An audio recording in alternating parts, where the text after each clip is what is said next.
This gold bar looks real. It weighs the correct amount. It passes basic testing, and yet it isn't gold. In multiple cases, even banks and vaults accepted bars like this before discovering the truth. Why gold is trusted. Gold has been trusted for thousands of years. Long before modern banking systems, gold was used as a store of value, a form of savings, and a backup when currencies fail. Today, gold still plays the same role. It is held by central banks, commercial banks, jewelers, private investors. One reason gold is trusted is because it has physical properties that are difficult to replicate. Gold has a very specific density, a consistent weight-to-volume ratio, predictable electrical conductivity, high resistance to corrosion. For decades, these properties made gold counterfeiting impractical. The assumption was simple. If a bar matches the correct dimensions, weight, and surface purity, it must be real. That assumption held true until counterfeiters found a workaround. The problem with faking gold. Historically, fake gold was easy to detect. Early counterfeits used cheaper metals like brass, copper, or lead. Those substitutes failed quickly. The weight was wrong. The dimensions were off. The metal sounded different when struck. Acid tests exposed impurities. Even simple tools could identify fake bars. As a result, banks and traders relied on visual inspection, precise measurements,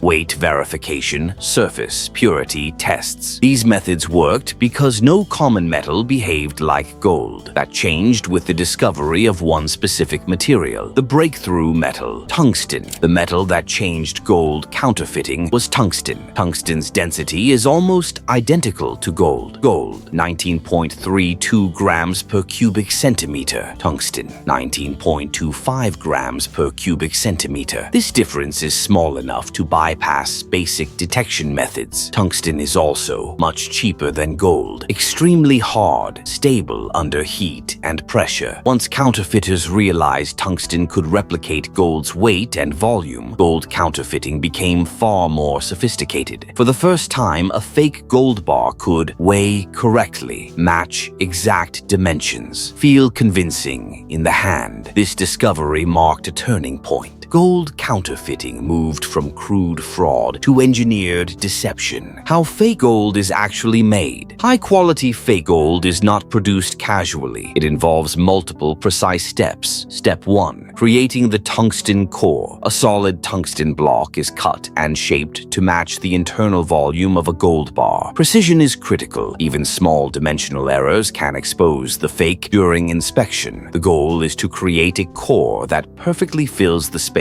where gold should be. Step 2. Applying real gold plating. The tungsten core is coated with real gold. The layer may be only microns thick, but it is genuine gold. This step is crucial because most testing methods only examine the surface. When scanners detect gold on the exterior, they report the bar as authentic. Step 3. Markings and serial numbers. Authentic gold bars include serial numbers, purity markings, weight stamps, refinery logos. Counterfeiters replicate these details using laser engraving. Fonts, spacing, and alignment are carefully matched to known refineries. Step 4. Refinery, imitation, and packaging. Some fake bars are packaged to resemble legitimate refinery products. This includes assay cards, plastic seals, documentation. Packaging increases trust and reduces scrutiny. Step 5. Final calibration. The finished bar is polished and weighed precisely.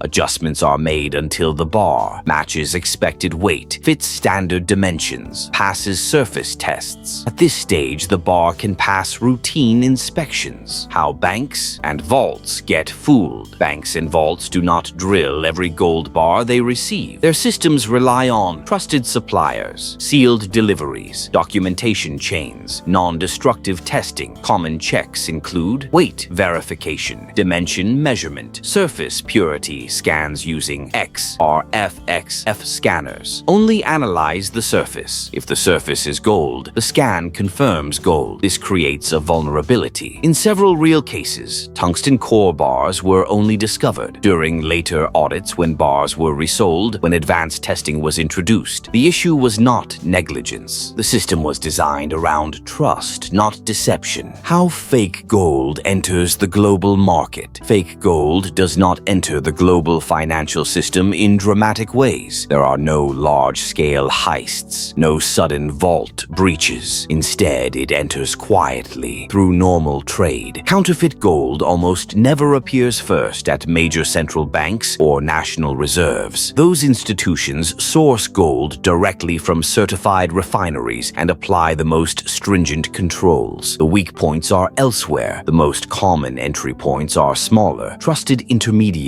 These include small and mid-sized jewelers, pawn shops, local bullion dealers, secondary investment markets, private resale networks. At these levels, transactions move quickly, margins are thin, and trust plays a major role. A single tungsten core bar may be sold alongside dozens of genuine ones. Nothing about it appears suspicious. Once that bar changes hands the first time, something important happens. Its legitimacy increases. Each resale adds credibility. Each new invoice, receipt, or storage location reinforces the illusion that the bar is authentic. Eventually, the bar reaches larger bullion dealers, regional storage facilities, private vaults, investment portfolios. By this point, the bar is no longer questioned, not because anyone is careless, but because the system assumes prior verification. This is how counterfeit gold spreads, not through chaos, not through obvious fraud, but through repetition and trust. Once fake gold enters circulation, it becomes extremely difficult to trace back to its origin. There is no serial number database shared globally. There is no real-time authentication registry. Gold is fungible. One bar looks like another, and that is exactly what makes the system vulnerable. Detecting high-quality fake gold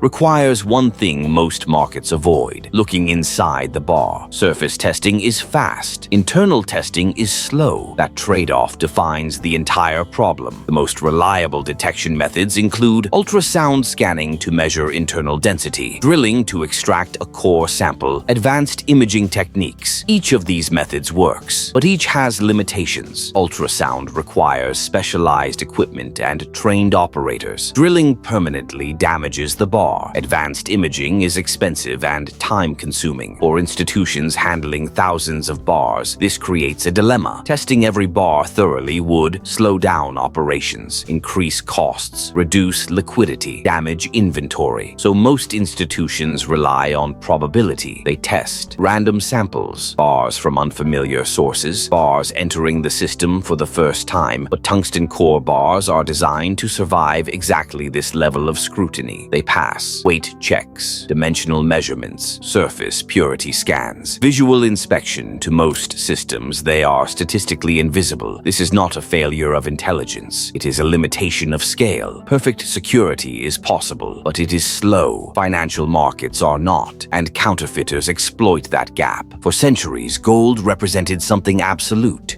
a promise of value, a symbol of permanence, a metal we believed could never lie. But today, that belief is no longer guaranteed, because in a world driven by precision, even trust can be manufactured. A bar can look perfect, feel perfect, pass inspection, and still be hollow at its core. That's the unsettling truth behind modern counterfeiting. Not chaos, not carelessness, but craftsmanship. And it forces an uncomfortable question. If even gold can't be trusted on sight, what else do we accept without ever looking deeper? If you want more stories like this, about hidden systems, silent failures, and the realities behind wealth and power, subscribe to Luxrish, because here we don't chase headlines. We reveal what's hidden beneath them.